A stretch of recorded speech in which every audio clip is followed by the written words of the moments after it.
You ever been in a difficult conversation, typically an argument, and it's a topic or a conversation the two of you should be able to talk about, but the other person checks out on you.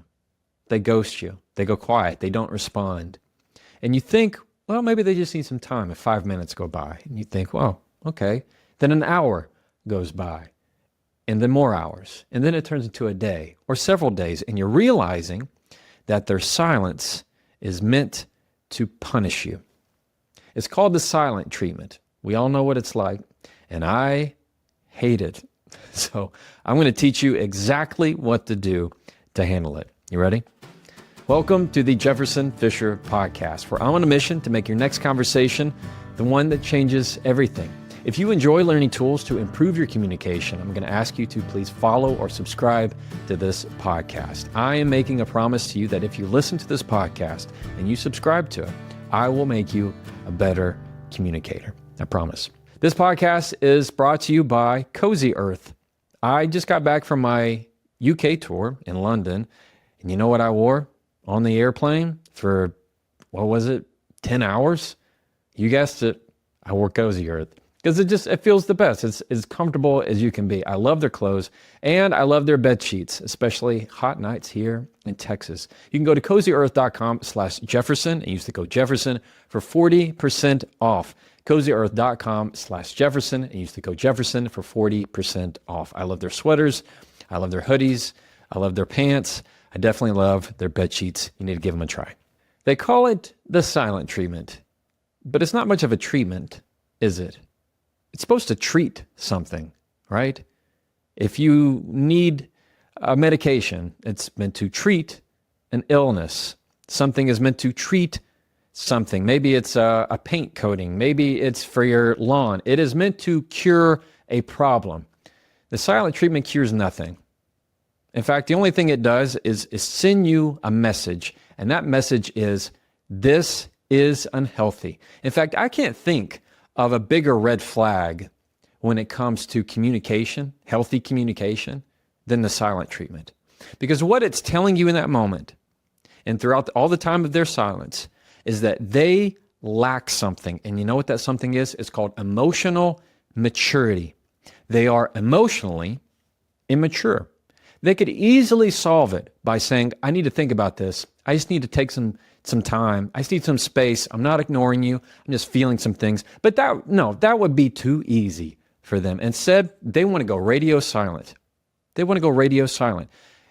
And it's just corrosive to the relationship. So let me tell you, if you are listening to me right now and you're in a relationship with somebody or a working relationship, whether it's at home, the work, wherever, and somebody is giving you the silent treatment, that is a major red flag. And if using what I'm about to teach you in this episode does not cure it, it is time for you to have a really hard look in the mirror of saying if this is worth it, because the amount of time and effort that is going to have to go into reversing this kind of behavior is going to take something from you that you cannot get back. Truly. You ready? This is how you handle somebody who's giving you the silent treatment. Number one, do not chase them. Don't chase them. Let me pull back in time of what this might feel like to them. What would be the motive of somebody giving the silent treatment? Well, it gives them a sense of control. It gives them a sense of, I have your emotions. I have your attention. Go back in time when you were on the playground at school. You played chase as a kid. What a thrill that was. Just to go back in time, I would love to go back in time. Just play chase. You just chase after somebody. I don't even think there's ever actually a beginning or an end to it. You just start chasing someone. Well, it is in that moment when they try to get you to chase them. Why are they doing it? Because they want your attention. They want your control. They want you to grovel at their feet. That is all they're asking for. In that silence, they are expecting you to say, come back. Why can't you come back? Please come back. I'm so sorry. When are you going to respond to me? They want to see all the messages that you have. And they can look at them and just feel like they have you. Don't chase them, because if you respond to them, you are rewarding the very behavior that you despise. You are teaching them, if you continue to respond, if you give in, you're teaching them that all they have to do when things get tough, when things get hard in conversation, they just have to go quiet. They just have to go silent for them to get what they want. Don't chase them. That gives them everything and more. So, and when in that moment, when that's happening, you need to realize that they are trying to get you to chase them, and you cannot do it. Acknowledge what it is. It is a lack of emotional maturity and lack of emotional intelligence to be able to express what is happening in that moment. It's an immature move. Number two, I want you to use phrases that call out the behavior, but do not call for a response. When I say call for response, we're not saying things that is asking a question. We're not saying things that are putting things that you're trying to get them to talk back to you of, hey, just thinking about you. Hey, I want you to talk to me. None of that. We're not doing any of that. We're going to call out the behavior. And this is how it sounds. It's kind of a two-part thing. One would be labeling what's happening. Two, you're going to be describing what you are going to be doing, regardless of their behavior. We're going to be talking about what you're doing. It sounds like this. This silence feels like punishment. I'm going to step away from this conversation now.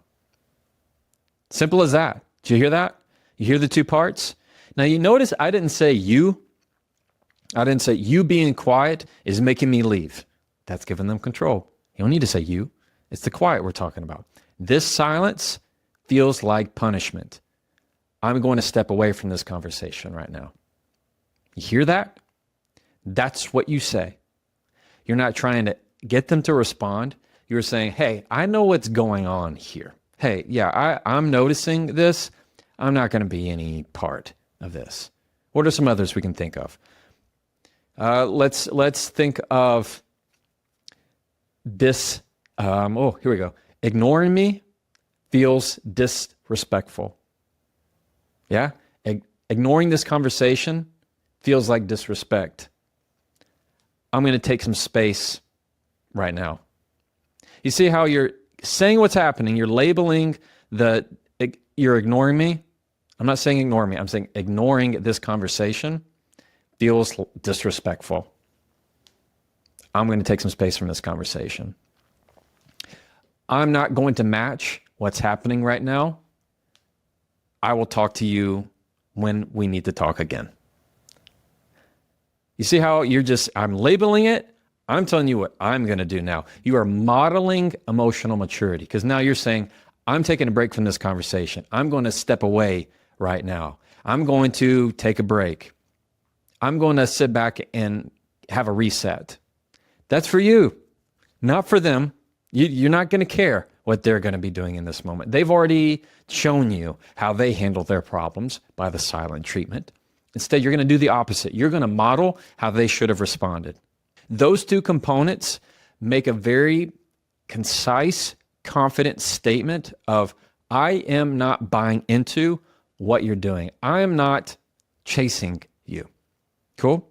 Those are the kind of statements I want you to use. And that's it. Use one and be done. You don't have to explain. That's a major key here. This is not where you decide to have your moment of dumping all the bad things about this person and say, you know what, this is just like you, and say all the ugly things. Do not give them that. You don't owe them that. That is not for them. That is not for them. Do not rise to their level.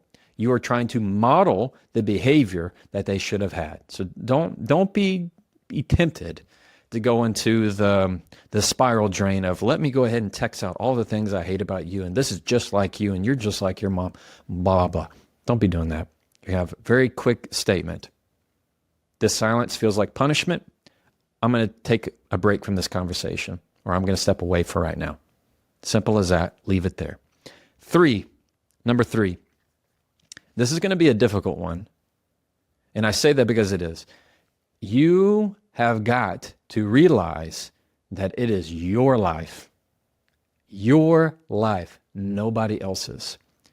So instead of continue to look at your phone and check your phone and check your phone, you know what that feels like. Stop doing that. Stop.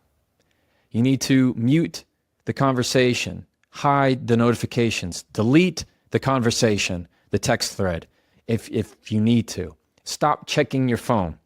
Stop wishing they would call you back. You need to let it go, take a big breath, and live your life. You need to focus. Ask yourself, how am I still going to have a good day? What can I do to have a great day? Go buy yourself some ice cream. I love ice cream. Go out in the sunshine. Go to a park. Go meet up with another friend. Go talk to somebody else, not about what's happening. Just go talk to them about their day. Do something that is going to fulfill you. The best way you can get back at somebody who's giving you the silent treatment is to have a good day. Have a good day, because that's exactly what they don't want you to have. They want you to be, oh my goodness, when are they going to text me back? Oh my goodness, I haven't been the same. I've been miserable. That is all, that's music to their ears. You know what kind of stuff they hate? Is like, you know what? No, I've had a really good day. You know, I was productive. I did this. I met up with so-and-so. No, I'm good. Because why? I have emotional maturity. It is your life. You live it. Do not give a second thought to anybody who gives you silent treatment. Ooh, I'm getting worked up about this topic, y'all. I can feel I'm starting to sweat. I really don't like the silent treatment. I really don't. Not from a standpoint of I don't like it done to me. I hate that people find that is a method that is going to get them more of what they want. Now, I know we could go big into some therapy session as to deep down what are the motives of why they would do it. That still is not going to take away from the fact that I don't like it. If you cannot express how you're feeling and you are an adult, that is a sign of a much bigger problem.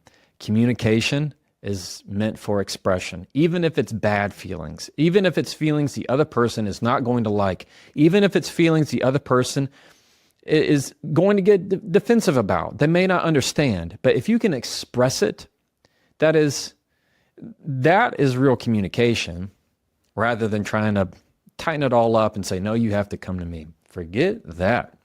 All right.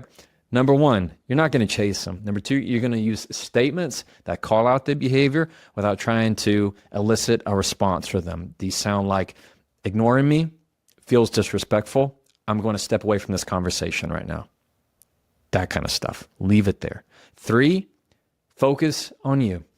Have a good day. Have a good day. In fact, ending this podcast today, I'm going to tell you, I hope you have a very good day. If you enjoyed today's podcast, I'm going to ask you, of course, to follow and subscribe. My new book, The Next Conversation, is out. You can find copies below in the links in the show notes, as well as my School of Communication. If you're looking for a place to continue on in your learning and use the methods that I'm teaching and put them into practice, come on in the membership. The water is fine. All right, as always, you can try that and follow me.